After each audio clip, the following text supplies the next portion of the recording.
heard a little bit about me, but fun facts, I'm the oldest daughter in my family. My siblings and I all attended Dallas College except for one, only because she is still in high school, so we will see where she goes.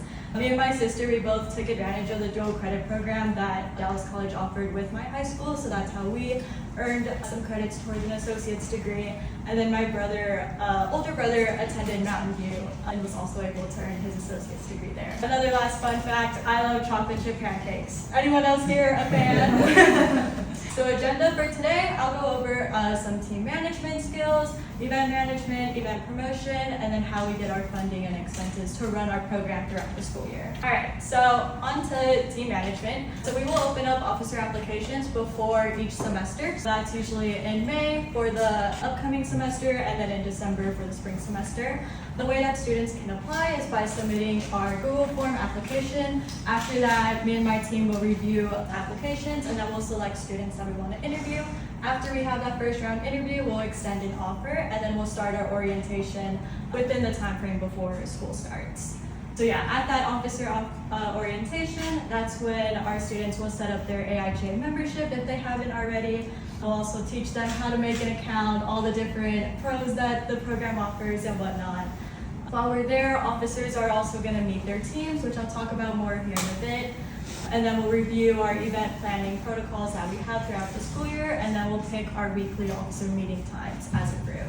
This past semester, we actually held officer weekly meetings in person. We did 30 minutes of just sharing the different needs that we needed for upcoming events, tasks that needed to be completed and due dates and all that. And then the remaining, or like the next 30 minutes of that officer meeting would go towards my team actually working on their tasks and assignments, so that way they aren't having to do too much outside of our meeting times. So yeah, and then that's also the current list of officers this semester. So for team-specific event management protocols, so we split our officers into 3 teams. We have the executive team, the event planning team, and then the marketing team. Our executive team is going to do everything from booking the space to finding speakers for events if that's needed. We'll also buy the food, and then we'll share events with our professors in their classes. Our event planning team is going to be the ones planning out every detail of each event. They'll create the mini agenda for it, as well as the check-in forms, RSVP forms, stuff like that, and then our event slides that we do before each event. And then our marketing team is very focused on creating event flyers and promotional videos. A lot of our students are very engaged with the promotional videos because we try to make little skits here and there. So yeah, those are fun to make, and then of course they'll be posting on social media and then gathering content the day of the events. And then on for annual funding and expenses. So we usually try to do 1 event per month. Those monthly events have attendees ranging from 15 to 30, and the budget we set aside for that is around $50. That is an estimate, but yeah, it is pretty close to $50. And then our annual event that we have every year, this is actually our biggest event of the year, and it's called Comic Gala. Basically, it's a night of performances by many partnered UTD student organizations. So we'll have student bands come out and perform, we'll have different singing groups come out and do things, and then we'll also have like fashion show, things like that. Last year we had a very nice artist alley, so a lot of current UT Dallas students were able to share the work that they've done throughout the school year, and even buy stickers and pens that the students created themselves, which is really cool.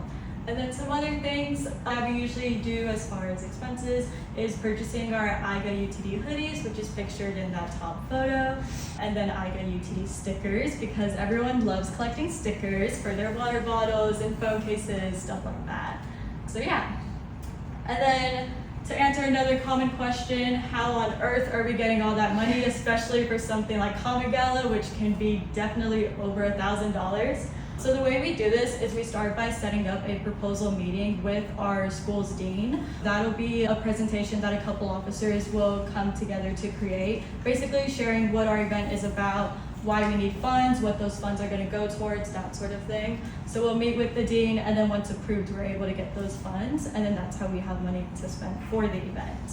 Another thing that our school offers is a student organization center program funds request form. So you are able to request money for your events throughout the semester by basically just submitting that form. The only con of submitting that form, it is capped at $300. So that definitely is not always enough to fund something like Comic Gala, but that does help out for our monthly events and for the different marketing materials that we want, like stickers, hoodies, stuff like that. And then another last little thing, we love doing profit shares with local companies. So what is a profit share? Basically, we go to a company like Chipotle or a boba place, a coffee place, stuff like that, and we ask them to do a profit share with us. So basically, they agree that if our students purchase an item there and they mention our club, then we'll get a certain amount of the money that they spend there. Does that make sense? Yeah. A lot of students, especially college students, love coffee and they love boba. Matcha is also super high up right now. So yeah, partnering with different companies like that definitely helps because it keeps the students like nutrition, stuff like that up. And yeah, so that is definitely another help, big help.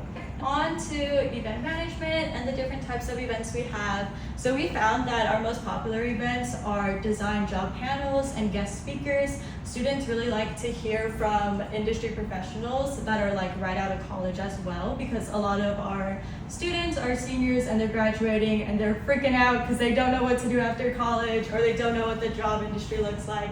Being able to bring in a lot of speakers helps students to feel a little bit of relief that a UTD graduate or a graduate of their school is able to break into the design industry and they're able to have direction even after their college experience. We also like to do a lot of collab events with other organizations at our school. So for example, we've partnered a lot with the marketing club that our school has. And so by doing a collab, students are able to meet each other and they're able to relate on design skills. This could be anything from like graphic design to branding, marketing, outreach, stuff that are specific in that area. And then we also like to do portfolio reviews, Figma workshops, stuff like that. That really helps because students right now are wanting to learn about the tools that industry professionals are looking at. And a lot of the companies that I've been able to speak to have definitely emphasized like Figma, a lot of AI tools, so those are definitely the kind of workshops that you're gonna wanna have. Workshops that are focused on a tool that companies are like hiring for and looking for. Also, shout out again to our Comic Gala event. It is one of our bigger events because we're bringing in so many designers and we want to really emphasize bringing designers together and showing off your talent and then also recapping the different skills that you learned throughout the school year. And then whenever you're planning events like this, you're always going to want to take into account the funds that you'll need, the food and drinks that you're going to need, items like marketing materials or even like art supplies if it's something like an arts and craft type of night.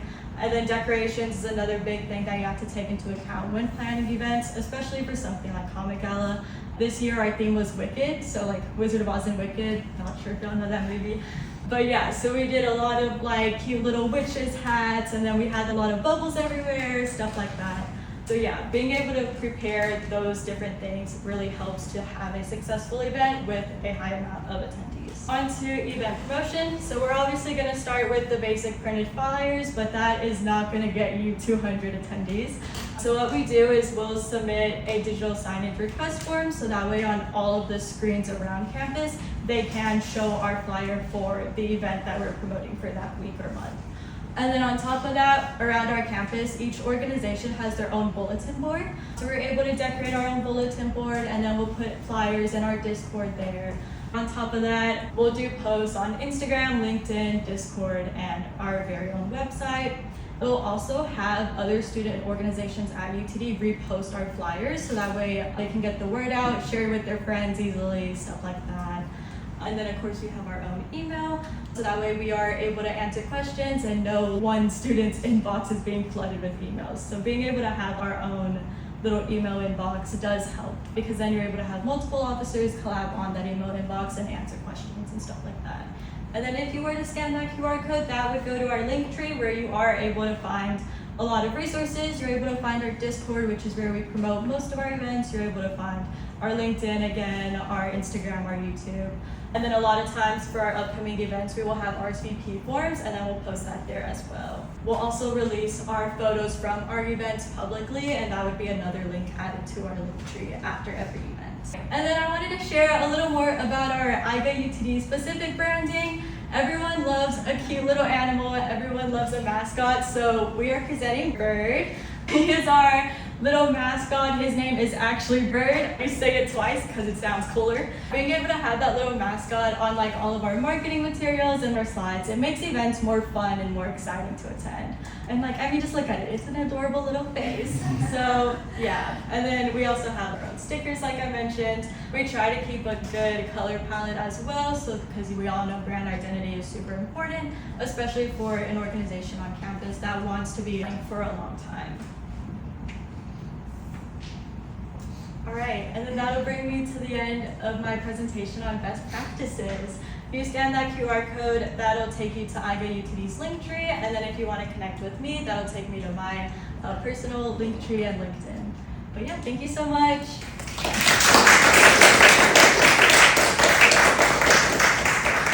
Do you guys have any questions? Does anybody have any questions? Yeah. Where'd you get the idea for your mascot?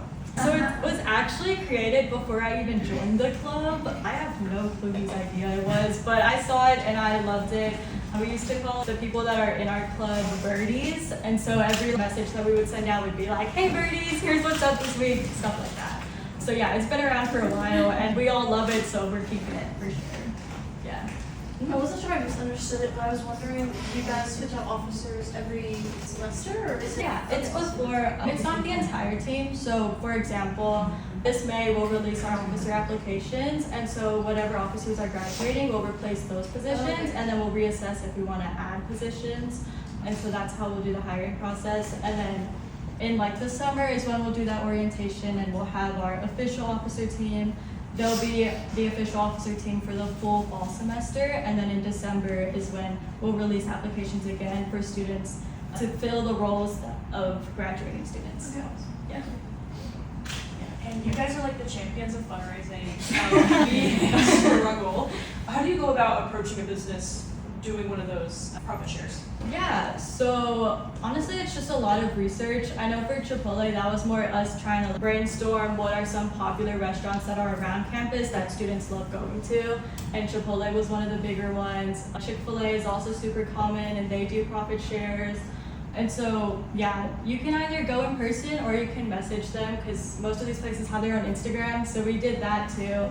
Also, a lot of these companies will have their own website where you can book the profit share or request to have a profit share. So for Chipotle specifically, you would go to the Chipotle website and then fill out the form to request a profit share. Yeah, and then also since we are a student chapter of AIGA UTD, we have the 501c form, and so a lot of those companies will ask for your 501c form. So you'll upload that along with, I think, your W3. And they'll review that, and then they'll let you know within the week or so. Oh, cool. But yeah, it's something you definitely have to plan for, so I'd recommend like at least a month or two before you want the profit share to occur to start planning for that. Yeah. Yes? As a hiring manager, what's the best way to connect with members of your organization for internship opportunities and other career opportunities? Yeah, so I would say definitely by following us on LinkedIn and then also our Discord. Within our Discord server, we have a lot of channels where I myself and our officers will post opportunities. So for example, like the big design conference that was happening this week, I found out about that and then I would post it on the opportunities channel on our Discord. A lot of our students are very active on Discord throughout the day, so that seems to be the like easiest and quickest way to connect with students and share opportunities that are like in the area. Yeah. Any other questions? I have a question. Yes. So someone's starting out their new chapter. What's your top advice to them? Yeah, so for starting off a brand new chapter, definitely have a dedicated officer team. I would not be able to do all the stuff that I do if I didn't have a dedicated officer team, even if it's just like you and 2 other friends or 5 other friends. Just being able to have people that are dedicated about what they're doing really helps. Yeah. Because all those people can bring in their friends to the organization, and that's how you start growing. Also, I would recommend for having the first event as a new organization, you're gonna wanna push for a lot of collab events with well-known organizations because that's how you're able to grab their members and then bring them to your organization.